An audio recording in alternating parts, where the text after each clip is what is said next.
विधानसभा निवडणुकीसाठी यवतमाळ जिल्ह्यातील एकूण 7 विधानसभा मतदारसंघात महाविकास आघाडी आणि महायुती मधील जागांचा आणि उमेदवारांच्या नावांचा एकूण पेच आता स्पष्ट होत आहे। शनिवार 26 ऑक्टोबरपर्यंत यवतमाळ, राळेगाव, आर्णे, केळापूर, उमरखेड, दारवा, दिग्रस, वडी येथील महाविकास आघाडीचे एकूण 6 उमेदवारांची घोषणा झाली आहे।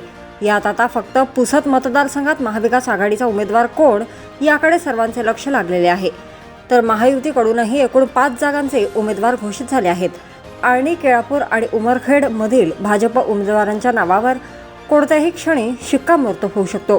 त्यामुळे एकूणच यवतमाळ जिल्ह्यातील 7 पैकी काही विधानसभा मतदारसंघात महाविकास आघाडी विरुद्ध महायुती अशी थेट लढत, तर काही ठिकाणी तिरंगी टक्कर होईल।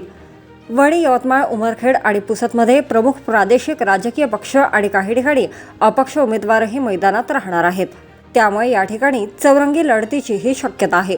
आता या दोन्ही राजकीय आघाड्यांमधील कोणत्या मतदारसंघात कोणत्या प्रमुख उमेदवाराला प्रादेशिक तसेच अपक्ष उमेदवार फायदेशीर किंवा नुकसानदायक ठरू शकतात, यावरही दोन्ही प्रमुख राजकीय आघाड्यांमध्ये राजकीय समीकरण बनवून विचारमंथन करणे सुरू झाले आहे। पाहुयात 7 विधानसभा मतदारसंघात कोणत्या पक्षाचा कोणता उमेदवार। यवतमाळ जिल्ह्यात 7 विधानसभा मतदारसंघापैकी महायुतीकडून भाजप 5 जागेवर लढणार आहे। यात वडी येथून भाजपकडून संजीव रेड्डी बुतकुरवार, यवतमाळमधून मदन येरावार, राळेगावमधून प्राध्यापक अशोक उईके हे भाजप उमेदवार आहेत। महायुतीकडून दारवा, दिग्रस मतदारसंघात शिवसेना एकनाथ शिंदे गटाकडून संजय राठोड यांनी आपले नामांकन दाखल केले आहे। राष्ट्रवादी अजित पवार गटाचे इंद्रनील नाईक यांची पुसदसाठी उमेदवारी घोषित झाली आहे। तर महायुतीसमोर आर्णी, केळापूर आणि उमरखेड या 2 मतदारसंघात उमेदवार कोण होईल यावर सर्वांच्या नजरा लागल्या आहेत। आर्णी, केळापूरमधून माजी आमदार राजू तोडसाम यांना भाजपची उमेदवारी मिळणार असल्याची पुरेपूर शक्यता आहे। तर उमरखेड येथे कुणाला भाजपची उमेदवारी मिळेल यावर शनिवारपर्यंत पेच कायम होता। तर दुसरीकडे महाविकास आघाडीकडून शनिवारपर्यंत 7 पैकी 6 जागांचे उमेदवार जाहीर झाले आहेत। शनिवारी काँग्रेसकडून एकूण 5 उमेदवारांची घोषणा करण्यात आली। त्यामुळे यवतमाळ विधानसभा मतदारसंघासह आता जिल्ह्यातील एकूण 5 जागांवर काँग्रेस लढणार आहे।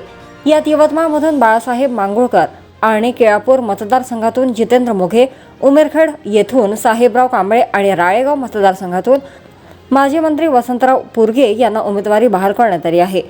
शिवसेना युबीटीला देण्यात आलेली दारवा, दिग्रस मतदारसंघाची जागा पुन्हा शनिवारी काँग्रेसने आपल्याकडे खेचली। युबीटीकडून उमेदवारी देण्यात आल्यानंतरही शनिवारी पवन जयस्वाल यांचा पत्ता कट करण्यात आला आहे।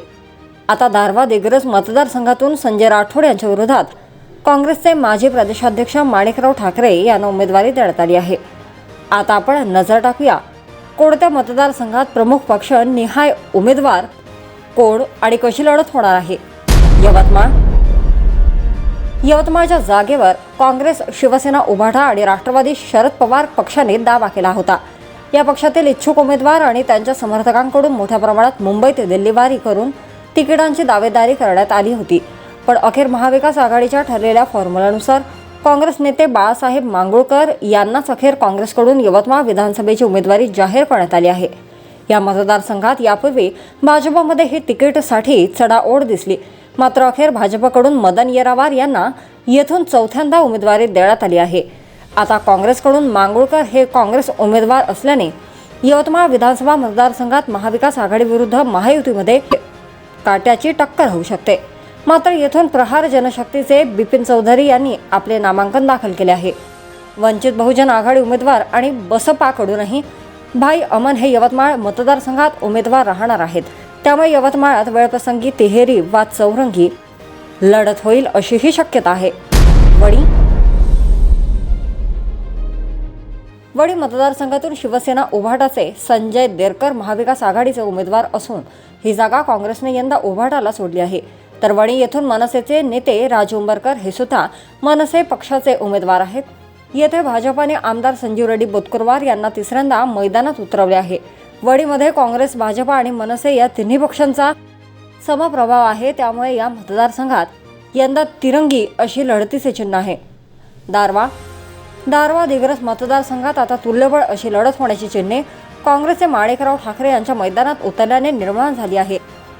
शिवसेना शिंदे पक्षाचे संजय राठोड आणि माणिकराव ठाकरे यांच्यात येथे काट्याची टक्कर होणार असल्याचे स्पष्ट झाले आहे.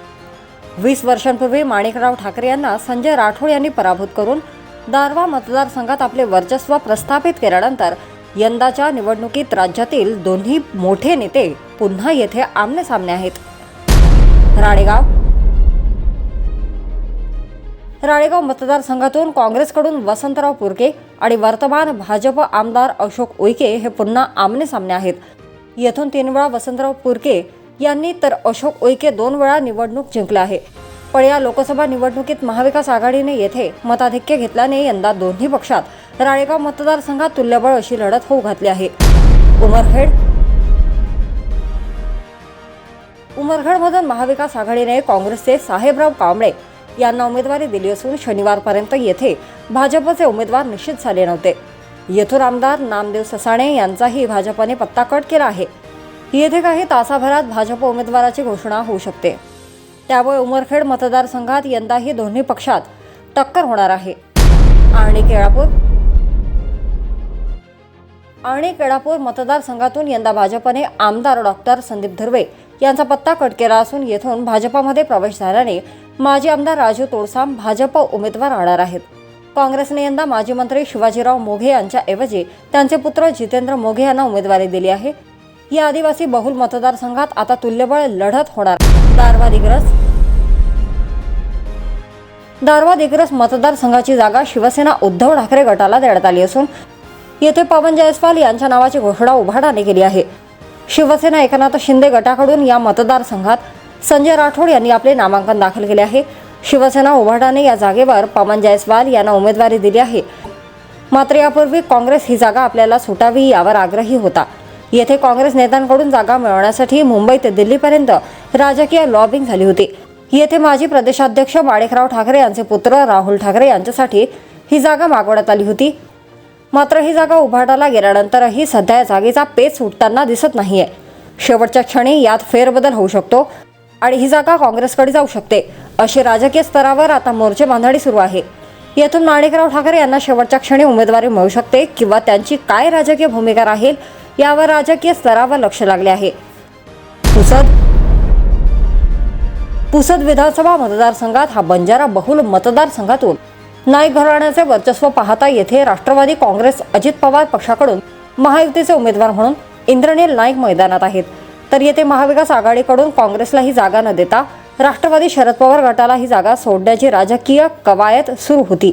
सूत्रांनी दिलेल्या माहितीनुसार पुसदची जागा काँग्रेसला सुटल्यानंतरही माजी विधानसभा परिषद सदस्य वजाहत मिर्झा यांनी येथून लढण्यास नकार दिले होते. त्यामुळे महाविकास आघाडीसमोर पुसद मतदारसंघाचा पेच शनिवारपर्यंत सुटला नव्हता. मात्र येथे महाविकास विरुद्ध महाविकास आघाडी उमेदवारांमध्ये तुल्यबळ अशी लढत होणार आहे. जर तुम्ही अजूनही YouTube चॅनलला सबस्क्राईब केले नसेल तर ते लगेच सबस्क्राईब करा.